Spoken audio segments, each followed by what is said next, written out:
Hello friends, मेरा नाम है सी ए मोहित ईरान और स्वागत है आपका फिर से मेरे चैनल पे।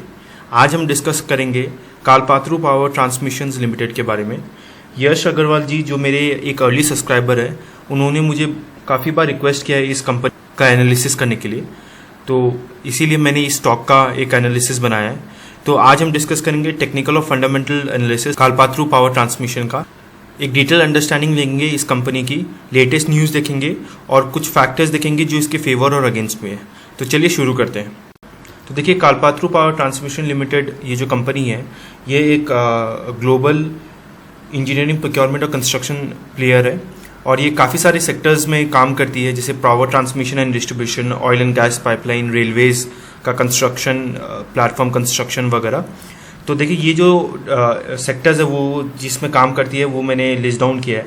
तो देखिए, पावर ट्रांसमिशन डिस्ट्रीब्यूशन में वो काफ़ी सारी काम करती है और मेजर जो इनका रेवेन्यू है वो पावर ट्रांसमिशन एंड डिस्ट्रीब्यूशन से ही आता है। यहाँ पर वो designing, engineering, manufacturing, turnkey projects, operation and maintenance, ये सब चीज़ों में काम करती है। और ये कुछ फैक्ट्स एंड अचीवमेंट्स आप देख सकते हैं कि उन्होंने 2018-19 में 5200+ टावर्स को इरेक्ट किया था, 2800+ सर्किट किलोमीटर्स स्ट्रिंगिंग किया था 2018-19 में, और उनका जो प्रेजेंस है वो 55 कंट्रीज़ में है और उनका लाइव प्रोजेक्ट्स जो है वो अभी 20 कंट्रीज़ में चल रहा है। तो ये एक बहुत बड़ा ग्लोबल ईपीसी प्लेयर है। ऑयल एंड गैस इंफ्रास्ट्रक्चर में भी उसने 600+ किलोमीटर के ऊपर काम किया है, जहाँ पर उन्होंने एक गैस पाइपलाइन लगाया था 2018-19 में। रेलवे में देखिए, वो इलेक्ट्रिकल वर्क करते हैं, ट्रैक लाइन्स को ले करते हैं, और बायोमास, उनका खुद का बायोमास प्लांट है जहाँ पर वो इलेक्ट्रिसिटी जनरेट करते हैं। और देखिए, उनका जो लोड है वो 94% के आसपास है। और JCM प्रोजेक्ट्स जो है ये एक सब्सिडरी है इस कंपनी का, जो कि अगेन सिविल कंस्ट्रक्शन और इंजीनियरिंग में ही है और फ्लाईओवर, बिल्डिंग, रोड्स वगैरह बनाती है। तो उसने उनका भी देखिए, अगर आप देखेंगे तो 70 प्रोजेक्ट्स है जिसका ऑर्डर बुक वैल्यू 9962 करोड़ के आसपास है एज ऑन 31 मार्च। उसके बाद श्री शुभम लॉजिस्टिक, ये भी एक सब्सिडरी कंपनी है इस कंपनी का, जो बेसिकली वेयर हाउस वगैरह मैनेज करती है और इनके खुद के ओन्ड और ऑपरेटेड वेयर हाउस भी है और काफ़ी सारे वेयर हाउसेज लीज में भी लिए हुए हैं। और इनका जो टोटल स्टोरेज कैपेसिटी है वो 9.5 मिलियन स्क्वायर फीट का है 2018-19 में। और उन्होंने अभी रिसेंटली ये एक फॉरेन कंपनी को एक्वायर किया है अप्रैल 2019 में, जो कि ईपीसी और ऑपरेशन और मेंटेनेंस सेक्टर में ही है, पावर सप्लाई सॉल्यूशंस का। और उनका जो इस कंपनी का जो ऑर्डर बुक है वो है $77 मिलियन एज ऑन 31 मार्च 2019। और ये जो है ये बेसिकली यूरोप में ज़्यादा काम करती है ये कंपनी। तो ये एक स्नैपशॉट था कंपनी के बारे में। अब आप अगर इस कंपनी का जोग्राफिकल सेगमेंट देखेंगे तो देखिए, आउटसाइड इंडिया जो इसका टोटल रेवेन्यू, उसमें से आउटसाइड इंडिया से 26% रेवेन्यू आता है और विद इन इंडिया से 74% रेवेन्यू आता है। और अगर आप बिजनेस सेगमेंट देखेंगे तो मैंने बताया था आपको, ईपीसी सेगमेंट जो है वो सबसे ज़्यादा आपका बिजनेस कंट्रीब्यूट करती है 95%। इसमें से भी अगर आप देखेंगे पावर एंड डिस्ट्रीब्यूशन का ही सबसे ज़्यादा कंट्रीब्यूशन है। और सेगमेंटल रिजल्ट्स में अगर आप देखेंगे तो ईपीसी ही जो बिजनेस है वो आपको 85% ऑफ दी प्रॉफिट्स ला के देती है। और ईपीसी में भी वेरियस डाइवर्सिफिकेशन है इनका, जैसे मैंने आपको बताया, रोड्स, आपका रेलवेज, पावर डिस्ट्रीब्यूशन वगैरह। तो एक काफ़ी डाइवर्सिफाइड बिजनेस है इनका और बहुत इनके लगभग 21+ सब्सिडरीज भी है एज ऑन 31 मार्च 2019। चलिए पहले इस कंपनी का स्टॉक प्राइस चार्ट देख लेते हैं। तो देखिए, आपके सामने ये 3 ईयर्स का स्टॉक चार्ट है कालपात्रू पावर का। तो देखिए, 2018 का स्टार्टिंग में अगर आप देखेंगे तो ये स्टॉक अच्छे लेवल्स पे ट्रेड करा था, 475-490 के आसपास। उसके बाद 2018 के एंड में ये देखिए स्टॉक गिरकर काफ़ी लोअर लेवल्स पे आ गया था और उसके बाद फिर से एक अपमूव देखने को मिला। और कोविड-19 के फॉल से पहले देखिए ये स्टॉक कुछ 450 के आसपास ट्रेड करा था और सीधा वो आकर 180 के लेवल पे आ गिरा। और उसके बाद अभी जब उसने अपना ऑपरेशंस वापस से स्टार्ट किया तो एक छोटा मूव देखने को मिला है और आज के दिन जो स्टॉक है वो 216 के आसपास ट्रेड कर रहा है। प्राइस टू अर्निंग देख लेते हैं। तो देखिए, अप्रैल 2018 में ये कुछ 39 के पीई के आसपास ट्रेड कर रहा था। उसके बाद वो घटकर पीई 20-21 के आसपास ट्रेड करने लग गया।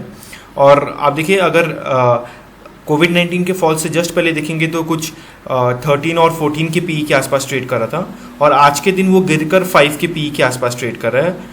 तो ये जो 5 या 6 के पीई के आसपास ट्रेड कर रहा है, तो नो डाउट ये स्टॉक बहुत सस्ता आज के दिन मिल रहा है आपको मार्केट में। तो चलिए अब सीधे चलते हैं फाइनेंशियल स्टेटमेंट्स की तरफ। तो तो देखिए आज के दिन ये कंपनी का मार्केट कैप है 3537 करोड़, करेंट स्टॉक प्राइस है 228.60। अपने 52 वीक हाई इसका जो है वो है 554.50, वहाँ से काफ़ी नीचे आ चुका है स्टॉक। और जो कंपनी का बुक वैल्यू है वो 201 रुपया है। और देखिए करंट मार्केट प्राइस जो है वो कंपनी के बुक वैल्यू के आसपास ही ट्रेड कर रहा है आज के दिन। स्टॉक का जो पी है वो काफ़ी लो है 6.90 पर। देखिए अभी मार्केट काफ़ी गिरा हुआ है और ओवरऑल पूरे के पूरे मार्केट में एक डाउन ट्रेंड है।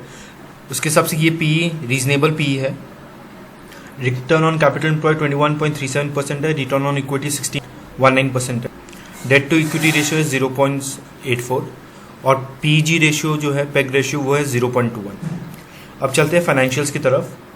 तो ये कंसोलिडेटेड ईयरली फाइनेंशियल स्टेटमेंट्स। तो देखिए ये कंपनी ने काफ़ी अच्छा ग्रो किया है।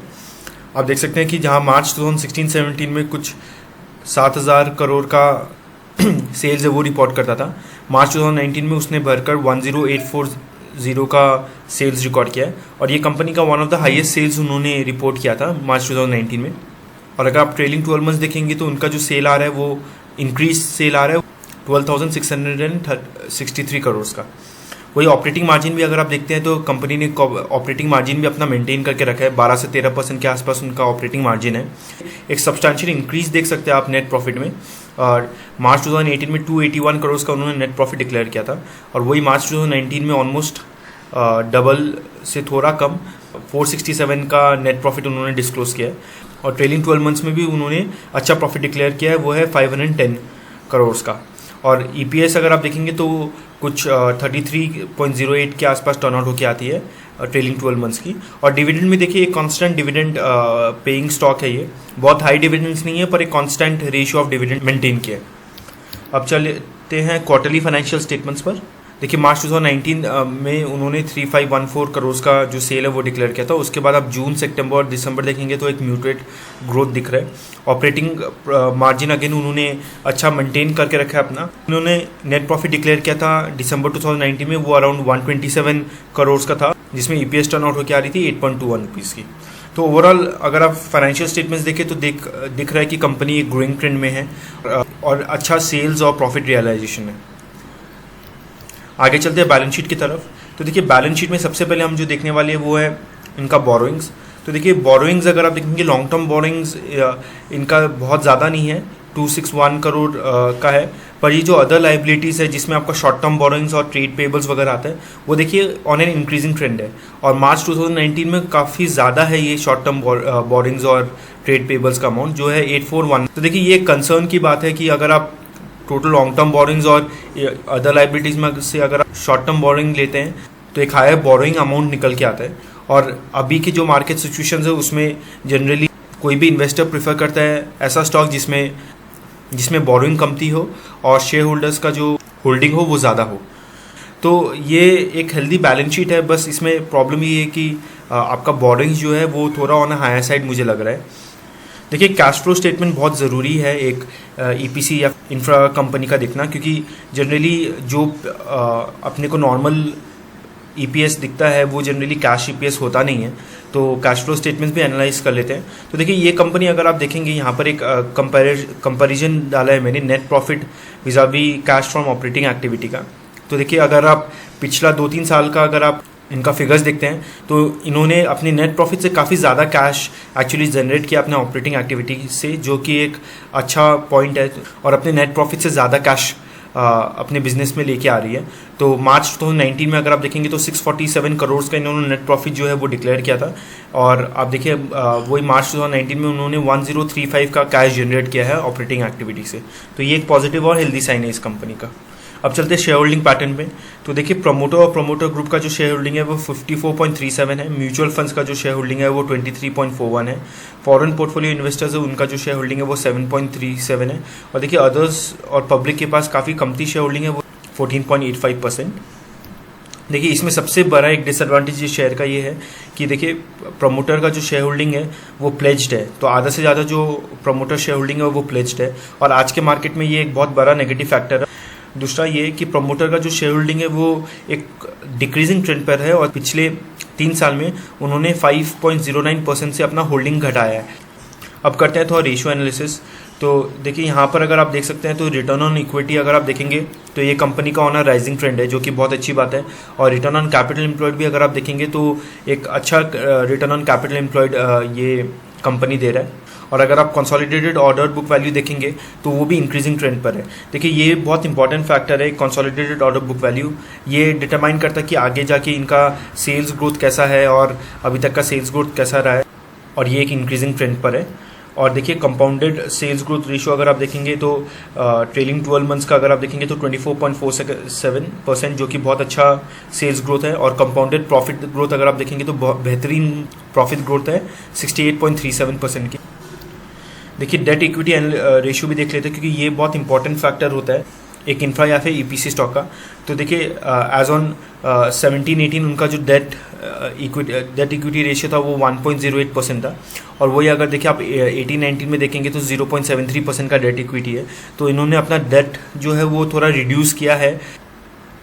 चलिए अब चलते हैं लेटेस्ट न्यूज़ की तरफ। तो देखिए जो सबसे पहला लेटेस्ट न्यूज़ है वो है कि देखिए इन्होंने कोविड-19 के बाद जो अपना ऑपरेशंस इन्होंने जो बंद किया था, देखिए क्योंकि ये कंस्ट्रक्शन सेक्टर में है तो इन्होंने अपना मैन्युफैक्चरिंग प्लांट है वो ऑलरेडी स्टार्ट कर दिया, जो कि रायपुर में है। और जो दूसरे सब्सिडरीज है उनका भी जो मैन्युफैक्चरिंग प्लांट्स है वो अब स्टार्ट हो चुका है।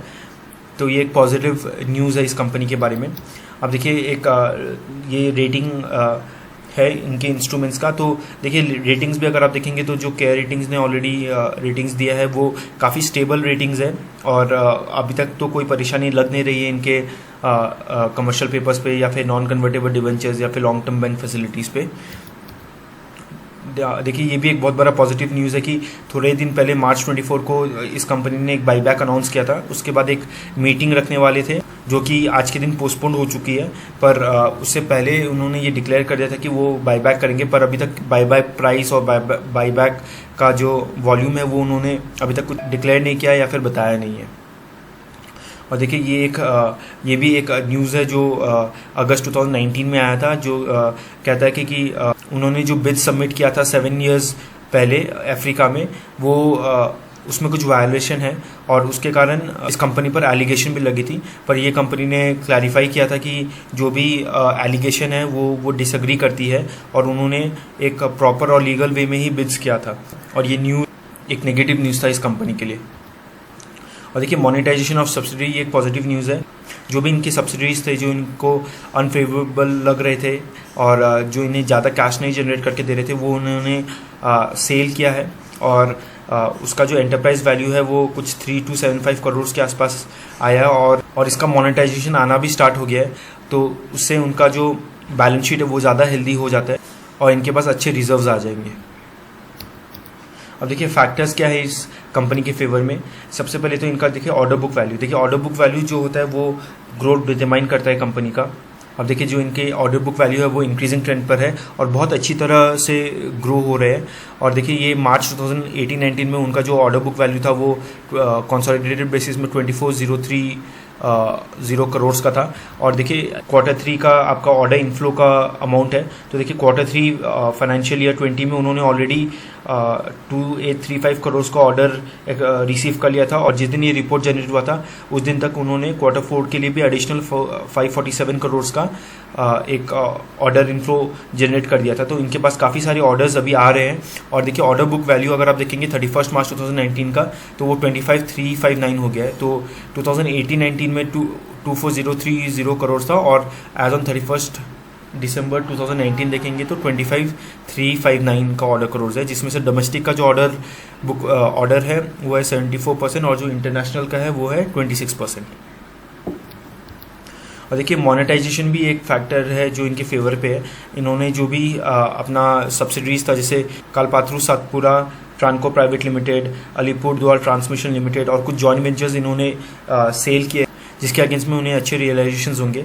और पार्शियली उनका जो रियलाइजेशन है वो ऑलरेडी हो चुका है और पार्शियली वो एक्सपेक्ट करते हैं कि फाइनेंशियल ईयर 2020 और 2021 में उनको रियलाइजेशन होंगे। इससे उनका जो बैलेंस शीट है वो स्ट्रांग हो जाएगा।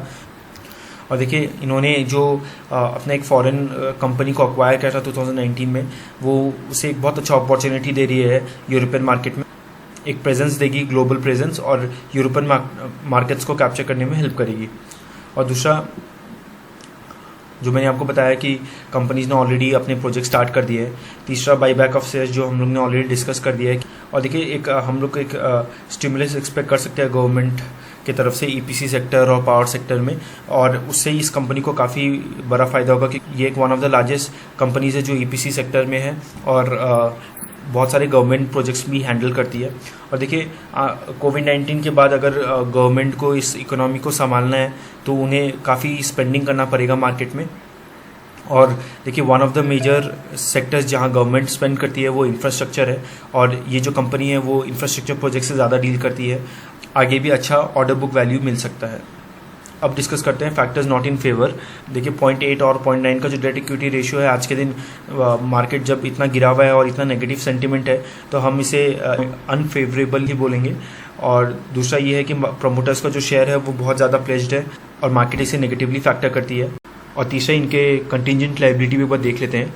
तो देखिए ये इनके कंटिजेंट लायबिलिटी का एक स्नैपशॉट है। तो यहाँ आप देख सकते हैं कि तो देखिए ऐसे क्लेम जो कंपनी ने अभी तक बुक नहीं किए हैं वो अराउंड 3722 लाख्स के आसपास है, और सर्विस टैक्स एक्साइज और इनकम टैक्स का जो कंटिजेंट लायबिलिटी है वो अराउंड 5064 लाख्स के आसपास है। Show cause notice service tax authorities के यहाँ से देखिए 5571 लाख्स है, और वैट एंट्री टैक्स का डिमांड देखिए अगर आप देखेंगे तो ये सब जो भी केसेस है 8568 लाख्स का, ये सब जो भी केसेस है वो उनके ऊपर पेंडिंग है आज के दिन, और हो सकता है फ्यूचर में ये सब से एक लाइबिलिटी आ जाए इस कंपनी के ऊपर। तो देखिए कंटिजेंट लायबिलिटी भी हमें देखना चाहिए ऐसे स्टॉक्स पर, और आज के दिन इस कंपनी का जो कंटिजेंट लायबिलिटी है वो हमें थोड़ा ऑन हायर साइड लग रहा है। तो देखिए मैं अपना एनालिसिस यहीं पर ही ख़त्म करता हूँ, और अब चलिए बात करते हैं कि इस स्टॉक पे करना क्या चाहिए। तो आज के दिन देखिए ये स्टॉक का जो पीई है वो काफ़ी रीजनेबल है, 6.5 से 7 के पीई के आसपास ट्रेड कर रहा है। ऑर्डर बुक वैल्यू जो है वो भी ऑन अ ग्रोइंग ट्रेंड है। इनका जो मोनेटाइजेशन प्लांट है उससे भी देखिए उनका जो लेस जनरेटिंग जो सब्सिडी था वो उन्हें सेल करके बैलेंस शीट को काफ़ी स्ट्रॉन्ग कर रहे हैं। और देखिए ये सभी कुछ फैक्टर्स है जो इस कंपनी के फेवर में और जो इस कंपनी को एक पॉजिटिव लुक देता है। लेकिन देखिए आज के दिन जो मार्केट ज़रूर देखती है वो है कंपनी का प्रमोटर होल्डिंग वो कैसा है, और इस कंपनी में आधा से ज़्यादा जो प्रमोटर होल्डिंग है वो प्लेज्ड है। और मार्केट ये भी देखती है कि जो कंपनी है उसमें डेट्स कैसा है बुक्स में, क्योंकि आज के दिन जब बिजनेस सबके बंद है तो जिस बुक्स में ज़्यादा डेट है उस कंपनी को सर्वाइव करना बहुत मुश्किल हो जाता है। और इस कंपनी में देखिए डेट्स थोड़े से ज़्यादा हायर साइड में है। लेकिन देखिए ये जो वैल्यूएशंस है जिस वैल्यूएशंस पे ट्रेड कर रही है, प्लस अगर हम फ्यूचर ग्रोथ पर्सपेक्ट्स देखें government spending point of view से या फिर इनका इंक्रीजिंग बुक ऑर्डर वैल्यू से, तो हमें लगता है कि इस शेयर में आप एक स्टैगर्ड बाइंग कर सकते हैं गोइंग फॉरवर्ड। एक अच्छे पीई में आपको मिल रहा है, और अगर सिचुएशंस थोड़ा इम्प्रूव होता है तो आगे जाके ये आपको एक अच्छा रिटर्न दे सकता है। आई होप आपको ये एनालिसिस पसंद आया हो, और कुछ अगर आपको इस स्टॉक के बारे में कुछ भी अगर एडिशनल जानकारी चाहिए तो आप कमेंट बॉक्स में लिख सकते हैं। और इस वीडियो को प्लीज़ लाइक शेयर कीजिएगा और मेरे चैनल को सब्सक्राइब कीजिए। मैं आपको ये भी मेंशन कर दूं कि देखिए ये मेरा पर्सनल ओपिनियन और रिसर्च के ऊपर मैंने आपको ये सब बातें बताई है, और कुछ भी स्टॉक पे एक्शन लेने से पहले प्लीज़ अपने फाइनेंशियल एडवाइज़र से सलाह ज़रूर ले लें। Thank you so much.